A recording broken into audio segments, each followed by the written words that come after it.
Se coloca sobre os vossos pés nesta noite em reverência à palavra do Senhor. Marcos 9, no versículo 14 em diante. E quando se aproximou dos discípulos, viu ao redor deles grande multidão e alguns escribas que disputavam com eles. E logo toda a multidão, vendo-o, ficou espantada.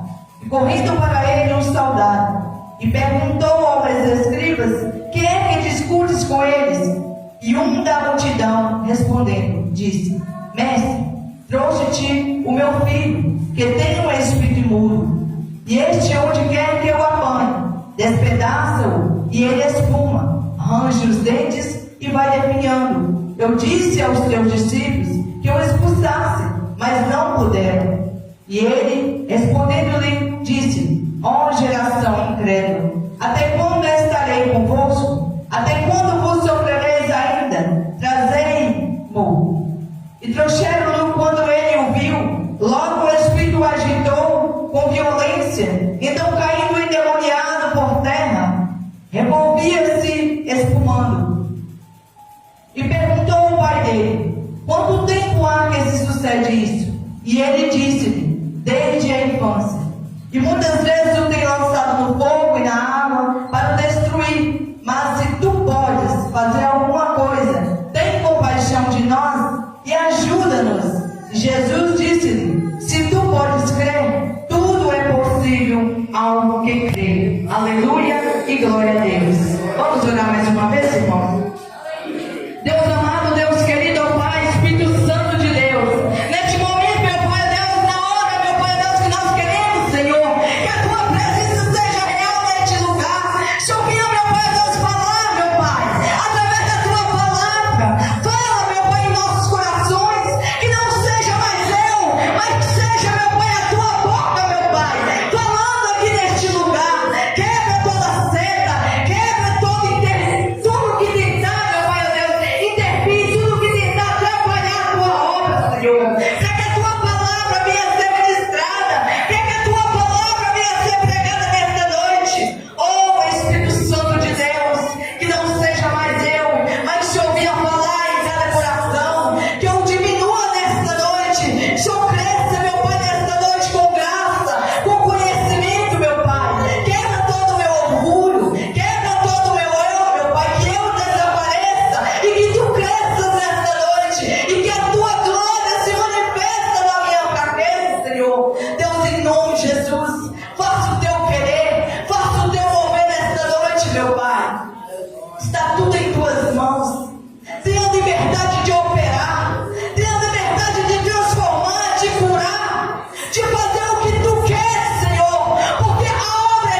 briga. O que está acontecendo ali? Jesus perguntou para algum ali, um escriba, o que está acontecendo ali? Aí aquele escriba falou assim, sabe o que está acontecendo? É porque veio um pai aqui. Na verdade, ele falou diretamente com o pai.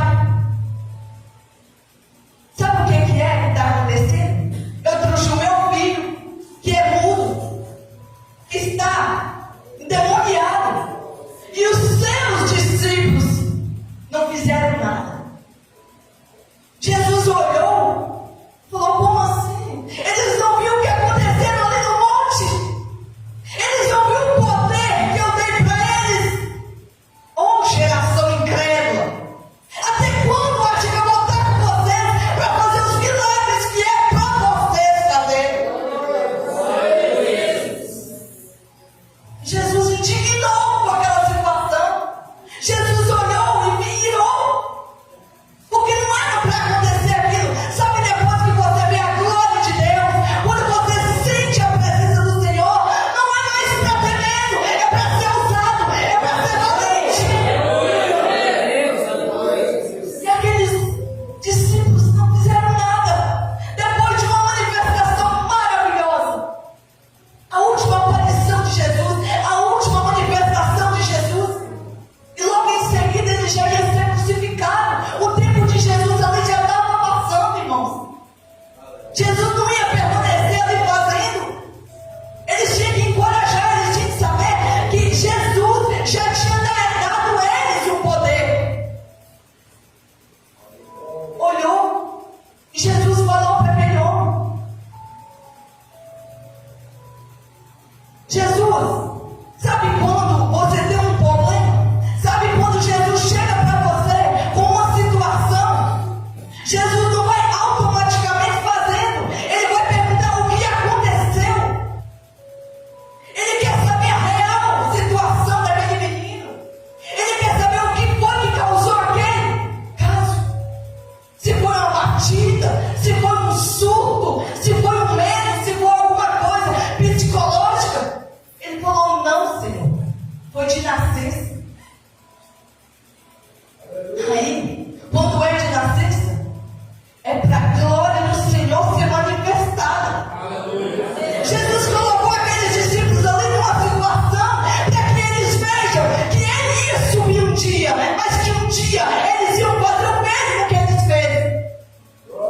Até mais, ele falou um dia, eu vou para o Pai, e vocês vão fazer muito mais do que eu fiz. Porque o tempo de vocês aqui vão ser maiores do que o meu. O tempo de Jesus foi um princípio assim, básico, somente para ensinar, um propósito ali de ensinar. É como nós, pastor, que nós temos um tempo curto aqui, somente de ensinar, de pregar, de levar. Porque nós não sabemos nem um dia nem a hora que vamos partir. Jesus também não sabia nem um dia nem a hora, mas ele sabia que o tempo dele estava acabando ali.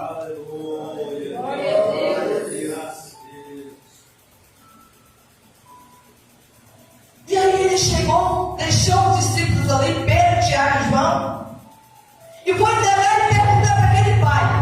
Ele falou assim, desde a infância. Aí vou contar a situação. Uma hora ele cai na água, outra hora ele cai no fogo. Ele espuma, ele cai. Não tem mais para onde eu ir. E eu sabia que o Senhor faria isso. Se tu podes fazer alguma coisa. Olha a incredulidade daquele homem. Eu vejo nessa passagem, pastor, que não tinha só um problema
repetir meu nome. Perseverança. Ele não colocou acepção de nada, ele falou tudo. É a cura do teu vizinho, é a cura do teu filho, é a cura do teu marido, é a libertação. Estava acontecendo ali uma coisa tremenda, irmãos. E aqueles discípulos ficaram observando. Aqueles discípulos começaram a ficar observando o tempo todo, eles observando. Sendo que eles já sabiam que Jesus tinha poder, eles já sabiam que Jesus deu a eles aquele poder, eles viram a glória de Deus. Mesmo assim, eles não eram ousados, eles não criam que Deus tinha, que Jesus tinha dado a eles aquele poder. Às vezes, irmãos, nós buscamos um pastor, nós buscamos, irmãos, vamos lá em casa fazer uma campanha. Lá em casa está tudo atribulado, está acontecendo algo lá que eu não sei o que eu faço. Irmãos, ele já te deu poder. Ele falou, se tu creres, ele não falou, pastor, se tu creres, aquela igreja vai ser curada, aquela igreja vai ser transformada. É se tu creres. Nós queremos, irmãos, que Jesus enche o pastor, ele quer encher a mim e a você. Nós todos temos acesso a ele.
que deixa você incrédulo, achar que Deus não está usando.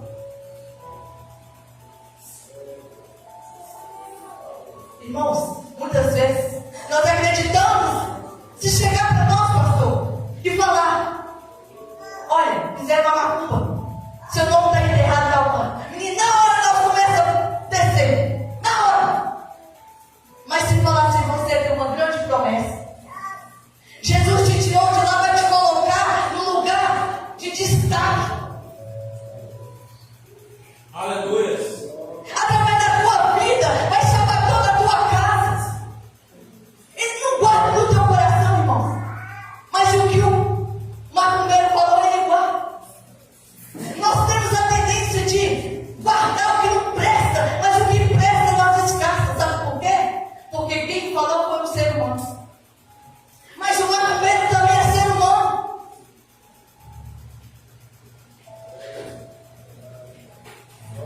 Irmãos, é isso que acontece no meio das igrejas. Nós damos crédito para o mal, mas não damos crédito para as palavras proféticas. Aleluia. Se ele falou que você é um vencedor, você é um vencedor. Aleluia. Se ele falou que você é um profeta, profetiza na tua casa. Diz que você não aceita o que está acontecendo na tua casa. Fala. Eu gosto da oração da pastora. Quando ela vai em casa, menina, ela pega o óleo e ora, Senhor, com força que eu sinta, Senhor, arrepio. Faça dessa forma também. Você tem poder sobre o diabo. Ele te deu também poder para pisar em serpente e escorpião. E nós jogamos somente. Joga tudo pro líder. Joga tudo pro anjo da igreja. Ele é para estar ali, ó, conduzindo. Mas você também tem o poder. Você também tem a autoridade.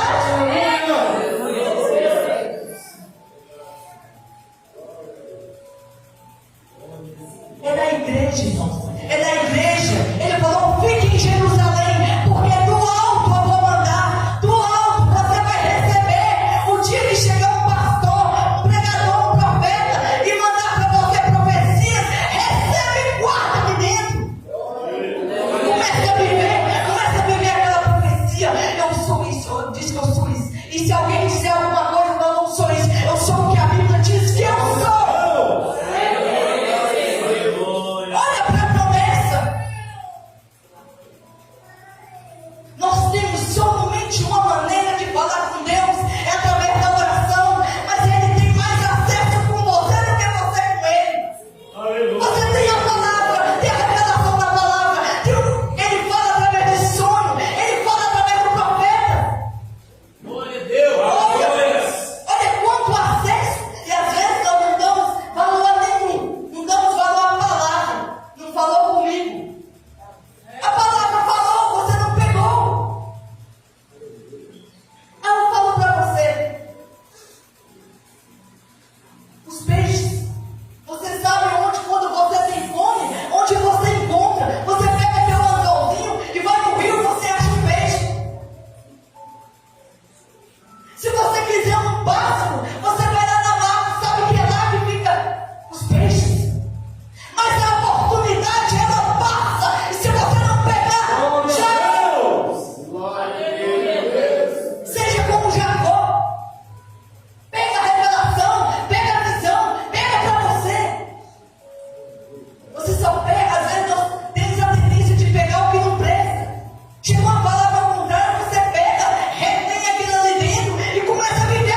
Mas eles não falaram nada ali na hora.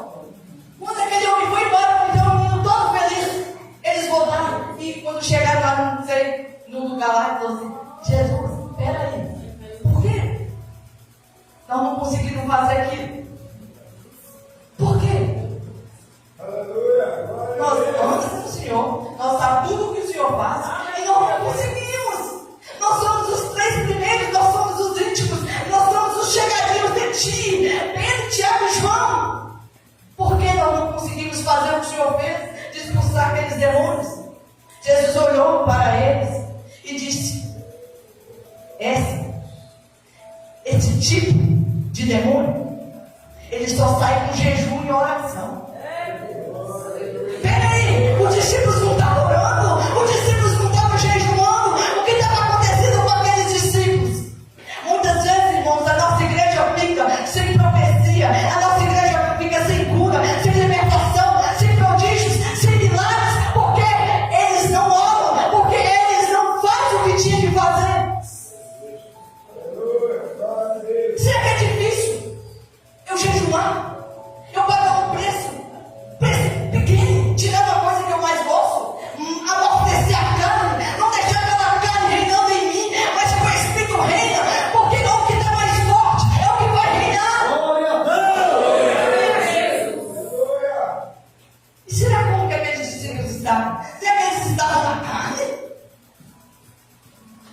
Porque esse tipo de demônio só sai com jejum e oração. Irmãos, vamos refletir. Nós temos uma igreja a entregar para o Senhor. No dia que Ele voltar, nós temos uma igreja para falar: se o Senhor colocou na minha mão a minha casa, a minha igreja, eu vou jejuar por ela, eu vou consagrar por ela, eu vou pagar um preço por ela. Ah, mas eu não tenho igreja para congregar. Mas você tem a sua casa. Jejua pela tua casa, jejua pelo teu ministério. E às vezes nós queremos, não, quem tem que jejuar é a pastora. Quem tem que orar é o pastor. É ele, é a igreja dele. Irmãos, o dia que ele vir buscar, ele vai vir um povo reunido. Você também vai estar aqui. E vai ser cobrado de ti. Vai ser cobrado de você, porque ele falou: todos que ele morreu por ele tem uma obrigação. Nós fizemos uma aliança com o Senhor Jesus. Nós fizemos um pacto com o Senhor Jesus. Mas nós queremos somente a glória dele. Só queremos as vistas dele. Mas nós não queremos pagar preço nenhum para poder encher a igreja, para povoar o céu. Isso aqui é o inferno. Não queremos. É tão bom ver uma igreja lotada de gente. Uma igreja cheia, que está todo mundo querendo, todo mundo avivado, uma igreja avivada. Mas para isso, a igreja precisa unir, a igreja precisa pagar um preço juntamente, porque o pastor não é anjo de asas, ele é um ser humano, ele é pecador, ele cansa, ele não aguenta carregar o fardo sozinho, irmão. Muitas vezes eu e meu esposo, nós ficamos de uma forma que às vezes nós não queremos ver ninguém. Nós não queremos ver ninguém porque a gente está tão carregando fardos de todo mundo. E está lá todo mundo na vida regalada, comendo bem, vivendo bem, assistindo novela ali. E o pastor está ali: ai, mais uma libertação. Ah, mais uma libertação, mais uma libertação. E o irmão cada dia mais afundando. E a igreja não vai prosperar desse jeito, irmãos. A igreja ser avivada, a igreja precisa unir.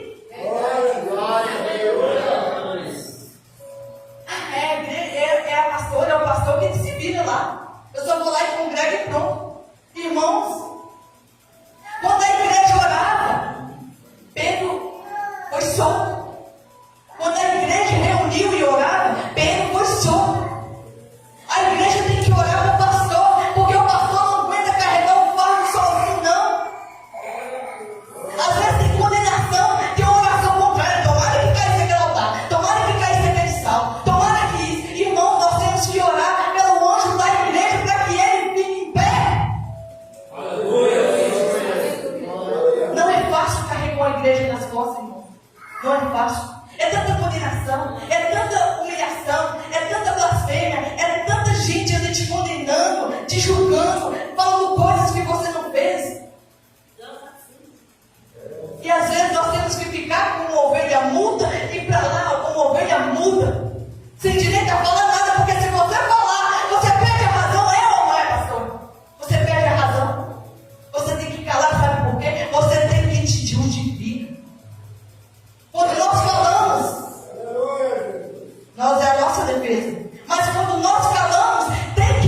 ganhou para Jesus? Quantas almas que você ganhou para Jesus? Às vezes nós ficamos assim, anestesiados. Sabe? Só eu, se eu salvar. Irmãos, Ele não chamou nós aqui só para salvar nós, não. Imagina se aqueles profetas só salvassem a casa deles. Profetiza. Ele falou assim: vai, levanta e anda. Andar, irmãos, é ir para todo canto e pregar o Evangelho e falar que Jesus é bom, que Jesus sara, que te tirou da lama do pecado, que você não é mais aquilo que você é. Oh, meu Deus! E pronto. É isso que Ele quer de nós. Ele não quer nós perfeitos, não, porque o dia que você for 100% perfeito, Ele te recolhe. Aleluia! Mas Ele falou assim: eu sei que às vezes nós somos. Ele sabe da sua incerteza, Ele sabe da sua fraqueza, Ele sabe que você ia cair, Ele sabe que você ia errar, porque Ele sonda no mais íntimo do teu coração. Mas Ele também sabe e te falou assim: tenha bom ânimo, caminha, levanta, tenha bom ânimo. E você não tem. Todo dia Ele te chama: levanta e anda. E você não levanta, você não anda. Ele fala: você levanta, não sei o que faz da vida. Ele fala: vem o Espírito Santo, levanta e anda, tenha bom ânimo, porque eu venci o mundo, você também vencerá. Vai em frente. É assim, irmãos, é todo dia um pouquinho, é todo dia. Nós não vamos ganhar o mundo inteiro num dia só, não. É todo dia uma palavra, é todo dia uma insistência, é todo dia uma palavra, é todo dia uma insistência, é todo dia.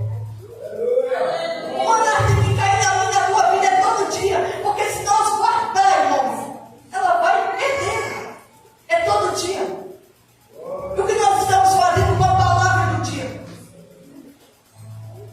Aí eu ouvi a palavra hoje é cedo, sabe? Eu ouvi a palavra, sabe? Dá pra mim viver a semana inteira. Aquela palavra só é daquele dia, irmãos. Amanhã é outro dia. Amanhã Deus vai prover um alimento para você de novo, porque a palavra de hoje é só hoje. Amanhã Ele vai te dar outra palavra. Nós queremos ficar limitando dentro daquela palavra a vida inteira. À noite, você vai fazer como aquele cara que come durante o dia todo, e de noite ele vai rume nessa palavra, e vai tirando o que não presta, e vai deixando dentro do teu coração aquilo que presta, que vai te edificar, que vai te transformar, irmãos. É para isso que é a palavra liberta, mas ela tem que se transformar em nós, ela tem que fazer vida, ela tem que revivificar dentro de nós. Sem palavra não há transformação. Aleluia! Glória a Deus! Não há vida. Você tem que colocar verbo naquela palavra. Haja paz, haja cura, haja libertação. Somente com a palavra. Jesus fez o mundo inteiro com palavras. Ele fez o verbo se fazer carne. Verbaliza palavras proféticas na tua casa. Verbaliza palavras de edificação na tua igreja, na tua casa, no teu trabalho. Seja a diferença na tua casa. Aleluia! Para quando te ver, você não vai ser a quarta trindade, não é isso, não. É para onde que você chegar, a diferença você vai fazer. Eu vou ser melhor do que todo mundo, não. Vai ser o menor. Vai ser o menor da casa. Vai ser o menor. Sabe por quê? É os menores que Ele vai usar. É nos pequenos frascos que tem a maior essência. Tem a essência de Cristo dentro de você. Porque a cada dia Ele vai te encher com o perfume suave de Cristo que você tem que ter. Aleluia. Irmãos, se coloca sobre os vossos pés, porque o horário já passou. E se deixar, nós vamos ficar aqui a vida inteira pregando, porque o amor do Senhor, Ele é transformador. A presença do